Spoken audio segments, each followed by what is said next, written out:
जय हिंद दोस्तों, स्वागत है आपका राज ट्यूटोरियल चैनल पर। आज हम लोग इतिहास के 22वां टॉपिक वाकाटक राजवंश के बारे में पढ़ेंगे। तो चलिए बिना देर किए हुए वाकाटक राजवंश का बारे में अध्ययन करते हैं।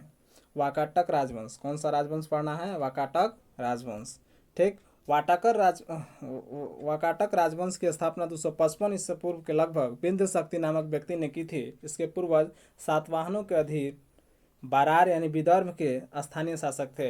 वाकाटक राजवंश की स्थापना कब हुई? तो वाकाटक राजवंश की स्थापना जो है 255 ईस्वी में हुई। कब हुई? 255 ईस्वी में। ठीक ना। और किसने किया था? तो विंध्य शक्ति। किसने किया? तो विंध्य शक्ति ने। ठीक ना। और इसके जो पूर्वज थे सातवाहनों के अधीन थे। ठीक ना। जो कि बरार या विदर्भ के क्या थे? स्थानीय शासक थे। ठीक ना। कहाँ के? तो बरार, जो कि आधुनिक नाम क्या है? विदर्भ के स्थानीय क्या थे? शासक थे। विंध्य शक्ति के पश्चात उसी का पुत्र प्रवरसेन प्रथम, ठीक ना, 275 से 335 ईस्वी पूर्व शासक हुआ। वाकाटक वंश का वह अकेला ऐसा शासक था जिसने सम्राट की उपाधि धारण की थी। पुराणों से पता चलता है कि इसने 4 अश्वमेध यज्ञ किया था। विंध्य शक्ति के पश्चात उसी का पुत्र कौन? प्रवरसेन प्रथम। कब उसका शासन काल है? तो 275 से 335 ईस्वी पूर्व में शासक हुआ। और वाकाटक वंश का वह पहला ऐसा शासक था जिसने किसका उपाधि हरण किया? सम्राट की उपाधि धारण की। और इससे पता चलता है, ठीक है, पुराणों से पता चलता है कि उन्होंने कितने अश्वमेध यज्ञ कराए? तो 4 अश्वमेध यज्ञ कराया था। ठीक ना। प्रवरसेन के पश्चात जो है वाकाटक साम्राज्य दो शाखाओं में विभक्त हो गया। पहला जो है प्रधान शाखा, दूसरा वसीय जिसको कि वरसगुल्म भी शाखा कहा गया। दोनों शाखाएं जो है समानांतर रूप से शासन किया।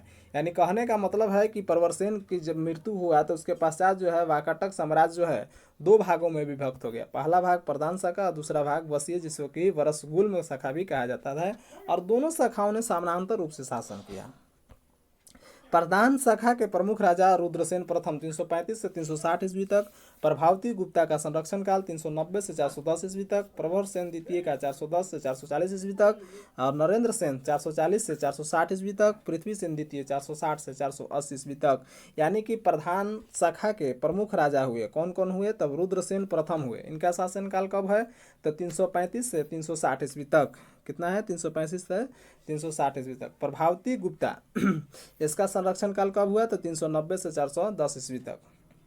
ठीक। प्रवरसेन द्वितीय हुए 410 से 440 है। यहाँ पर जीरो छूट गया है तो 410 से कितना हुआ? 440 ईस्वी तक है। नरेंद्र सेन 440 से 460 ईस्वी तक। पृथ्वी सेन द्वितीय 460 से 480 ईस्वी तक। गुप्त शासक चंद्रगुप्त द्वितीय ने अपनी पुत्री प्रभावती गुप्ता का विवाह जो है वाकाटक नरेश रुद्रसेन द्वितीय से किया। वाकाटकों का राज्य गुप्त एवं शक राज्यों के बीच था, तो राज्यों पर विजय प्राप्त करने के लिए चंद्रगुप्त द्वितीय ने इस संबंध को स्थापित किया था। विवाह के कुछ समय बाद रुद्रसेन द्वितीय की मृत्यु हो गई, चूंकि उसके दोनों पुत्र दिवाकर सेन और दामोदर सेन अवयस्क थे। अतः प्रभावती गुप्ता ने शासन संभाला।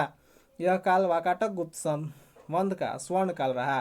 कहने का मतलब है कि गुप्त का जो शासक था चंद्रगुप्त द्वितीय, उन्होंने अपनी पुत्री प्रभावती गुप्ता का विवाह जो है क्या कर दिया? वाकाटक नरेश रुद्रसेन से कर दिया, रुद्रसेन द्वितीय से कर दिया। ठीक ना। चूंकि वाकाटकों का जो राज्य था वह गुप्त और शक के राज्यों के बीच था। ठीक ना। यानी दोनों राज्य गुप्त और शक के बीचों बीच में उन लोग का राज्य था। तो राज्यों पर विजय प्राप्त करने के उद्देश्य से, देखो बहुत ही होशियार था चंद्रगुप्त द्वितीय। ठीक ना। राज्यों पर विजय प्राप्त करने के उद्देश्य से इन्होंने क्या कर दिया? संबंध स्थापित किया। क्या किया कि अपन बेटी का जो है विवाह जो है किसके साथ कर दिया? रुद्रसेन द्वितीय के साथ कर दिया। ठीक ना। और रुद्रसेन द्वितीय की मृत्यु के बाद चूंकि उसका पुत्र जो था वो अवयस्क थे, 2 पुत्र थे, दिवाकर सेन और दामोदर सेन, दोनों क्या थे? तो अवयस्क थे। इसीलिए जो है प्रभावती गुप्ता ने शासन संभाला। ठीक। और यह काल जो है वाकाटक गुप्त संबंध का स्वर्ण काल रहा। तो स्वर्ण काल रहेगा ही रहेगा, पिता के साथ पुत्री का संबंध तो अच्छा ही होता है। इसलिए यह जो काल जो है वाकाटक और गुप्त का संबंध के लिए क्या रहा? स्वर्ण काल रहा। प्रभावती गुप्ता के संरक्षण काल के बाद उसका कनिष्ठ पुत्र दामोदर सेन प्रवरसेन द्वितीय के नाम से गद्दी पर बैठा। आज जैसे ही प्रभावती गुप्ता का संरक्षण काल खत्म हुआ तो उसके बाद उसी का छोटा जो पुत्र था, कनिष्ठ पुत्र कौन था? दामोदर सेन।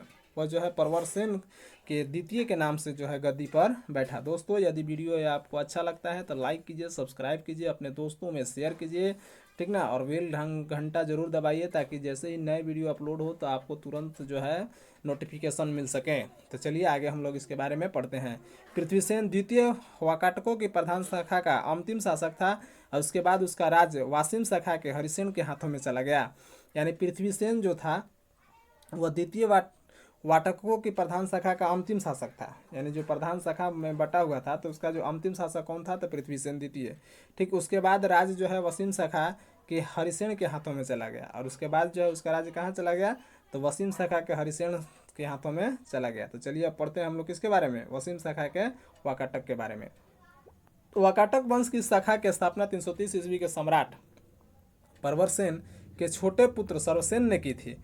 उसने वत्स गुल्म नामक स्थान पर एक स्वतंत्र राज्य की स्थापना की। वत्स गुल्म महाराष्ट्र के अकोला जिला में आधुनिक वसीम में स्थित था। यानी वाकाटक वंश की जो है इस शाखा की जो स्थापना हुई कब हुआ, तो 330 ईस्वी में हुआ। कब हुआ, 330 ईस्वी में हुआ।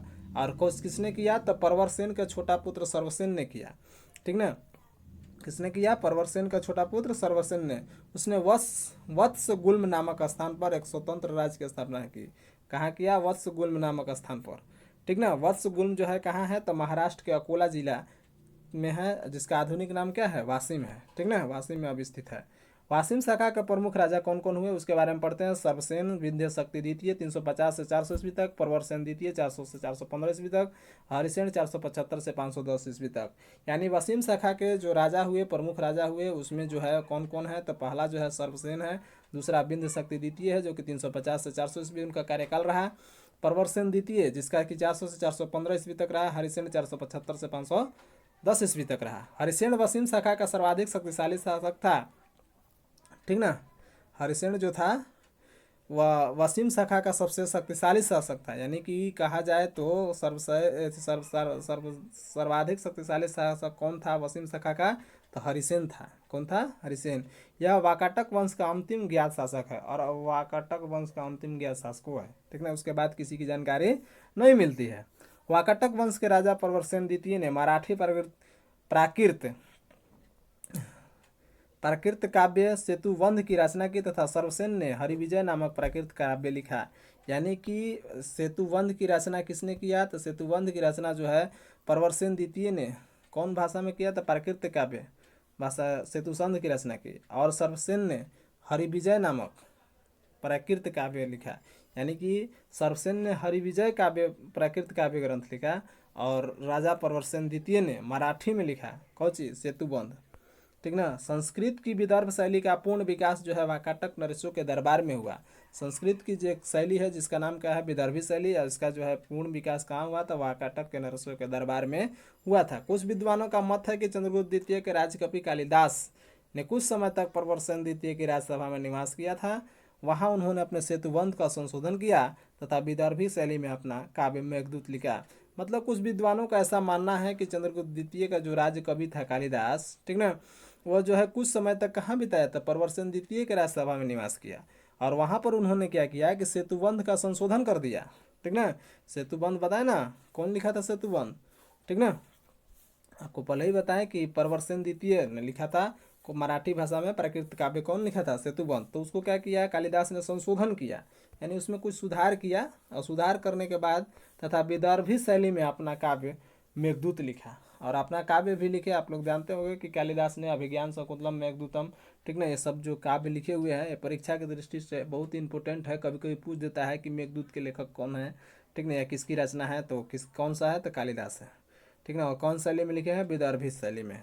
ठीक ना, वाकाटक नरेश ब्राह्मण धर्मावली थे। वे शिव और विष्णु के अन्य उपासक थे। वाकाटक नरेश पृथ्वीसेन द्वितीय के सामान्य व्याघ्रदेव ने नासना के मंदिर का निर्माण कराया था। तो वाकाटक नरेश जो थे वो कैसे थे, तब ब्राह्मण धर्मावलंबी थे। वे क्या करते थे, शिव और विष्णु के अनन्य उपासक थे, यानी शिव और विष्णु के उपासक थे वो सब। ठीक ना, और वाटक नरेश पृथ्वीसेन द्वितीय के सामंत व्याघ्रदेव ने नासना का मंदिर का निर्माण किया। नासना के मंदिर का निर्माण किसने किया, तो ये किए थे कौन, व्याघ्रदेव ने। ठीक ना, अजंता के 16वां तथा 17वां गुहा बिहार और 19वें गुहा चैत्य का निर्माण वाकाटकों के शासनकाल में हुआ। अजंता के जो गुफा है 16वां और 17वां, ठीक ना, गुहा बिहार जो है किसने, और 19वीं गुहा चैत्य का निर्माण किसने किया, किसके का शासनकाल में हुआ, तो वाकाटकों के शासनकाल में हुआ। दोस्तों यदि भी आपको ये वीडियो अच्छा लगे तो लाइक कीजिए, सब्सक्राइब कीजिए, अपने दोस्तों के पास शेयर कीजिए, और बेल घंटा ज़रूर दबाइए ठीक ना। यदि आपको लगता है इसमें कोई प्रॉब्लम है कि या कोई त्रुटि है तो आप अपने कमेंट्स में ज़रूर लिखें, आपके कमेंट्स को सही हृदय स्वागत है। और आगे हम लोग नेक्स्ट टॉपिक जो है, ठीक ना, इतिहास का 23वां टॉपिक पुष्यभूति वंश यानी कि वर्धन वंश के बारे में पढ़ेंगे। तब तक के लिए थैंक यू, धन्यवाद।